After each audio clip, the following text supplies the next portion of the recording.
This weekend I was fortunate enough to receive a ticket for the Nintendo Switch 2 experience in New York City. I got to be among the first to play the brand new games and the brand new console. So in this video I wanted to go over everything that I played and how I felt about each of them. I ended up going to the event with Bo from Bo Talks Games and the Backlog Banter Boys Tucker and Abram. And since I'm the only one who's actually from New York, we made a whole day of it. I have a vlog up on the channel here showing off the whole experience, but I'll go through the games here in the order that I played them at the event. And if you're new here and want to support the channel, leaving a like and subscribing is the best way to do that. And you can expect tons of more videos covering all things Switch 2 and Nintendo. Appreciate it.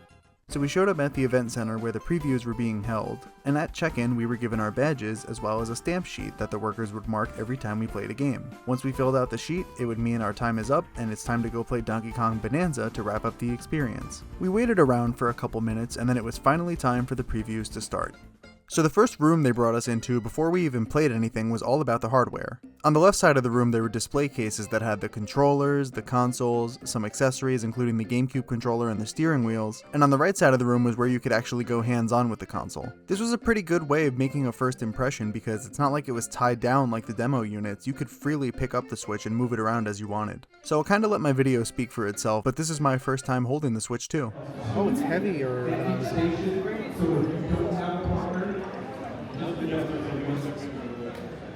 And one of the first things I said was that it was heavier than I was expecting, but after coming home and picking up my OLED again, it's only a little bit heavier, which is great for the portability. Another thing too is that the Switch 2 is pretty comfortable to hold. I don't exactly have small hands, and I've never really had an issue holding the normal Switch, but this just felt right. I personally don't think I would need to pick up one of those third-party grips for it. And also once the Switch 2 was finally in my hands, I went ahead and tried out the new magnet system for the Joy-Con, and it's much stronger than I thought it would be. Like with sticking the magnets in, it seemed like it wouldn't feel too secure, but I was surprised, it really is locked in there.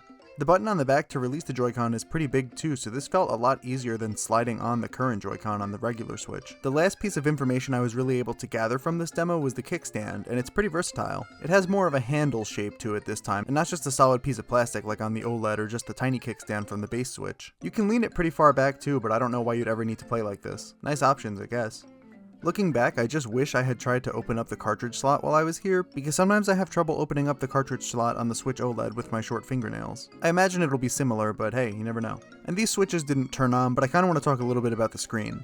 Now at this event, I only played 2 games in handheld mode, and those were Mario Kart World and The Legend of Zelda Breath of the Wild Nintendo Switch 2 edition. And honestly, these games looked and ran incredibly on the portable screen. I know there's been a lot of concerns about the whole LCD versus OLED when it comes to Switch screens, but I really thought this LCD display looked amazing. I really wouldn't consider it a step back from the OLED Switch at all. And just lastly, while I'm talking about hardware, I did also get to try out the Nintendo Switch 2 Pro controller. It felt largely the same as the Switch 1 Pro controller, but I like that it's black and white now and not just one color. I think the sticks were also a little more comfortable in my hand, and the addition of the GR and GL buttons are great on the back. It's gonna be pretty cool to see what we can map those to in every game. It also has the new C button that's featured on the new Joy-Con 2, as well as a headphone jack, which is honestly the one feature that sold me on this. Many of the demo stations set up also had the Joy-Con grip attached, but if the Pro controller was an option, I was picking that. It's definitely still the most comfortable way to play these games. After a short amount of time, probably like, I don't know, less than 10 minutes, they opened up the gate and let us in groups of 2 to go play Mario Kart World for the first time. Now this was the game I was most excited to play because let's face it, who doesn't love Mario Kart? And I'm pretty happy to share that it controls very well. This is probably the best and freshest Mario Kart's ever felt. It controls pretty similarly to Mario Kart 8, so those of us who have been practicing for 11 years are going to be ready. I also feel like there was a certain level of fluidness to the game. Kind of in a double dash sense. Like you get hit by an item, your car goes rolling. It's not like you just spin out completely. And you can hit hazards on the road like cars that are driving by, and it won't bring you to a complete stop. One of the first things we obviously noticed was the large character select screen, and there were a lot to choose from. Not all of the characters that we've seen from the trailers, but a lot of alternate costumes. Like, it's kinda cool that we know that this game has so much content because we scrolled through maybe 5 or 6 pages of characters and there's still more. And the models here are so great, they're so expressive, and seem to kinda signify a new era for Mario Kart and Nintendo as a whole. Another notable new feature, or old feature, is that the kart customization is gone. Yep, we're back to presets now. No more gliders, no more wheels, no more karts, it's just straight up pick one and go. You still get bikes too, so I guess we're back to Mario Kart Wii roots. As someone who is almost always the host of social gatherings where we're going to be playing Mario Kart, I kinda like that they took away the customization. I think it's going to save a lot of time in the long run. Everybody's just going to pick a car and go. We don't have to wait to build and see what's the best stats wise. So in this first room we got to do one Grand Prix on the TV with split screen, one more Grand Prix handheld mode, And then they let us do one last Grand Prix on the TV again in split screen. The Grand Prix are a mix of new and returning courses, which, honestly, the returning courses don't even feel like the returning courses unless you're really looking for it. From what I can tell, the game doesn't really point out that it's an old course because it's been completely reimagined, and you can only really tell by like certain landmarks, or maybe there's certain turns in the course that you remember. This is actually a pretty welcome change because it makes the older tracks feel new again. Some tracks were improved, like Sky High Sundae, which I actually grew to love after hating in 8 Deluxe. But then there's also Wario Stadium, which was cool to finally see return, but it's kind of watered down to account for the bigger track layouts and increased player count. That's kind of an issue I have with pretty much all of the tracks that I played, but I don't think it really affects the gameplay too much.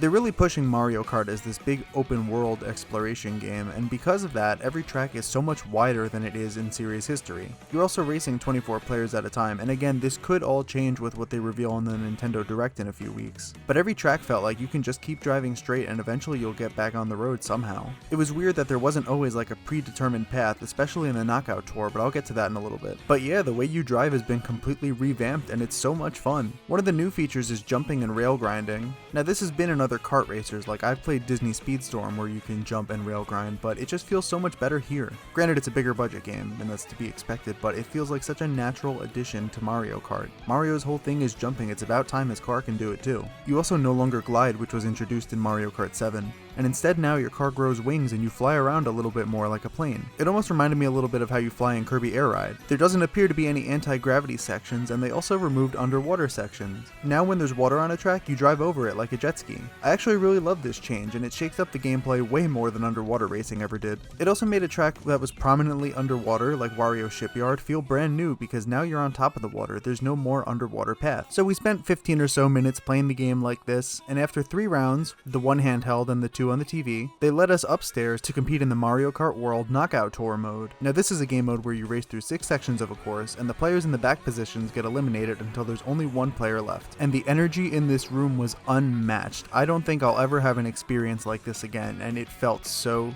surreal. All 24 players in the match together, everybody looking at their own screen, and it was just so crazy to hear the whole room screaming 3, 2, 1, go at the start. I loved it. So every player votes on the Grand Prix that they want to compete in, and then you drive around while you wait for the little roulette wheel to decide which one you'll be playing. This was a really fun mode, but it's also where I messed up. In not my proudest moment, I was making the final turn of lap 1 and I noticed a rail that you could grind on. And I realized I hadn't really been doing that and wanted to try it out some more. I totally missed the jump, slammed into a wall, and got eliminated in the first round. Truly a humbling experience. And then that was it. No more Mario Kart World for me until June, but it was still a great time and I'm really looking forward to picking this up at launch.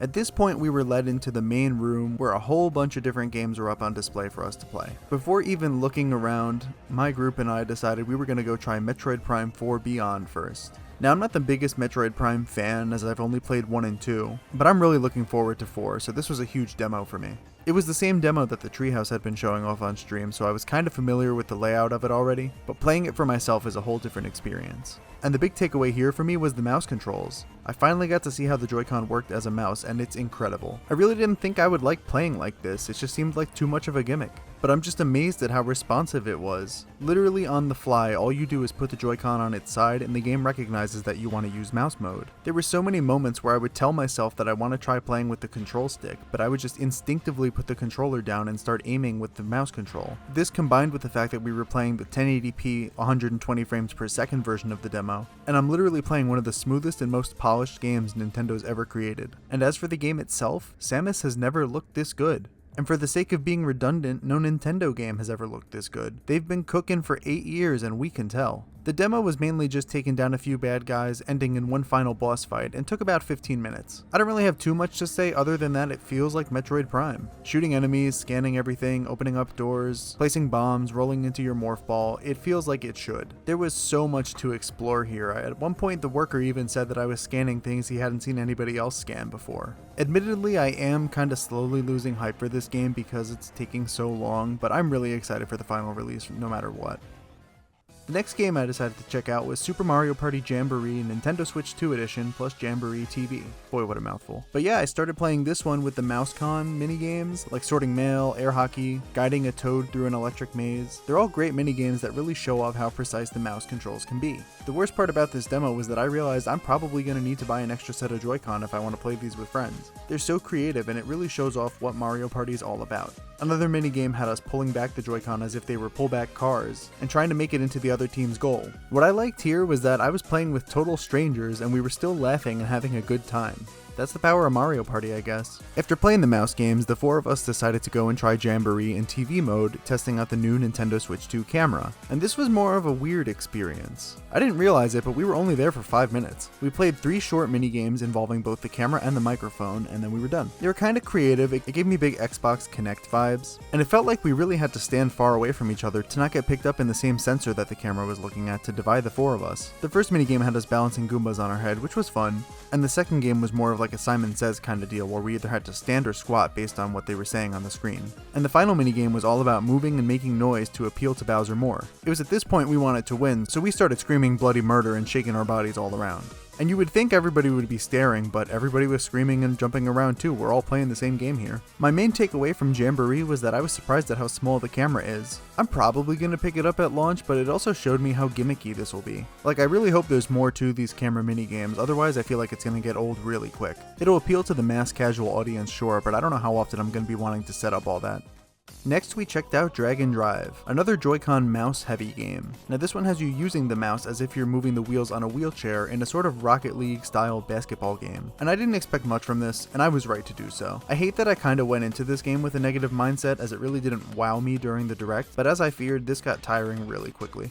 It also wasn't a very great demo either. The tutorial was much longer than the actual gameplay. I would have liked a little more actual rounds rather than learning how to play for most of my time. So 2 teams of 3 go head to head against each other and you're rolling around in a wheelchair trying to bounce into each other to steal the ball and shoot into the basket. Overall, this one was really just kind of repetitive, not too much fun to control. I mean, don't get me wrong, the mouse controls worked great.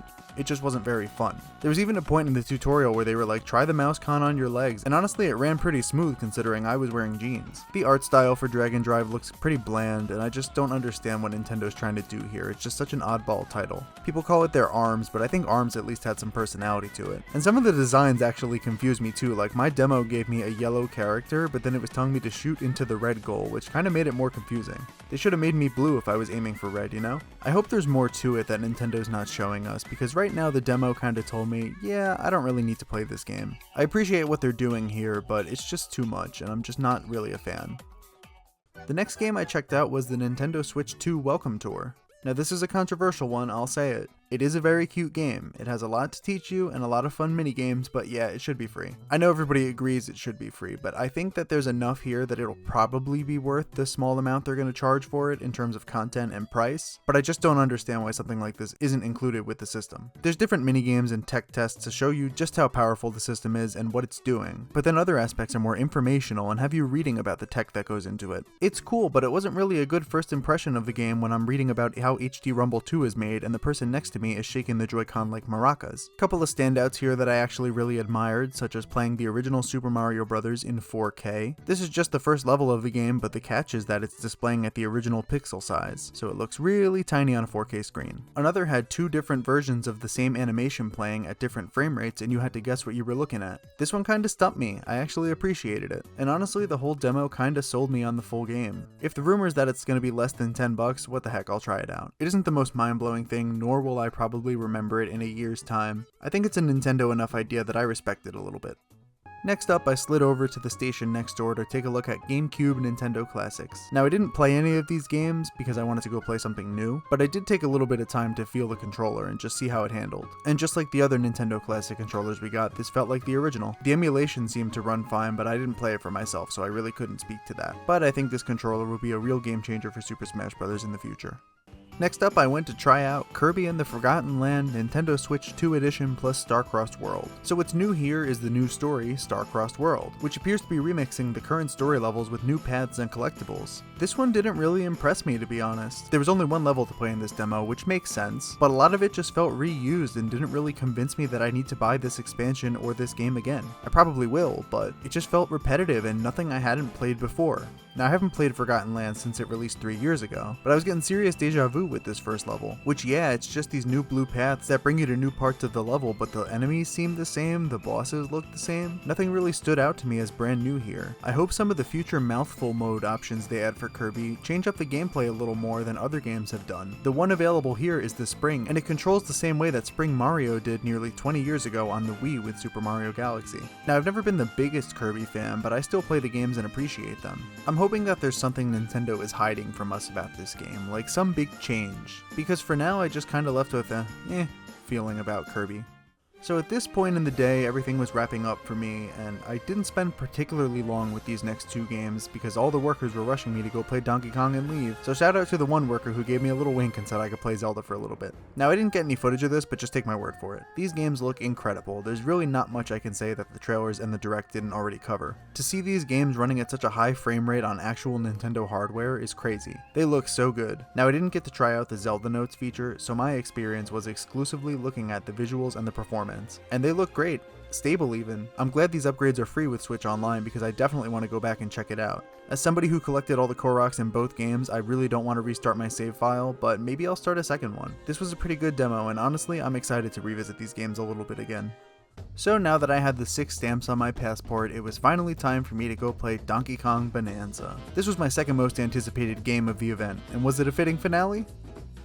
Yeah, I don't know, I was a little mixed on Bananza, and that's coming from somebody who's a huge fan of Odyssey. Smashing literally everything as Donkey Kong is so satisfying, and I even got lost in the beginning of the demo because I just broke everything and didn't know where to go next. Donkey Kong controls very fun, I love the new design. But I think I had a hard time really enjoying this demo because I knew I was on a time limit. Like, looking at my gameplay, I'm just kind of running around, exploring, jumping, breaking things in a way that I probably wouldn't do if I was playing the game at home.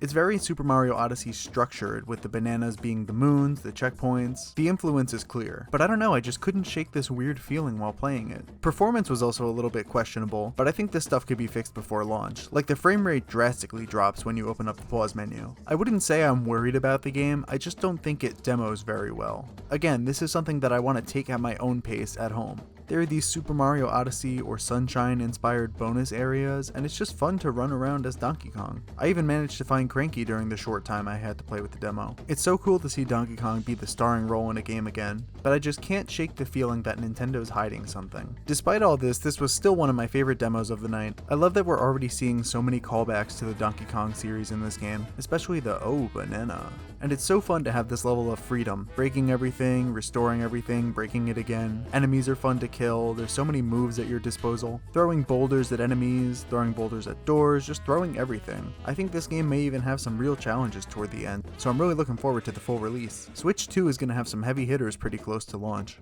At the end of the day, they gave us this Nintendo Switch 2 backpack, which is actually really nice quality. I can see myself using this to transport my console and stuff when it does come out. But yeah, that was my experience with the games at the Switch 2 preview event in New York City. One thing's for sure, June 5th can't get here soon enough. It was so cool to be able to play these newly released titles, and I can't wait for them to finally release. And yeah, while some games didn't exactly resonate with me as much as the others, there's a lot to offer here and a lot of variety.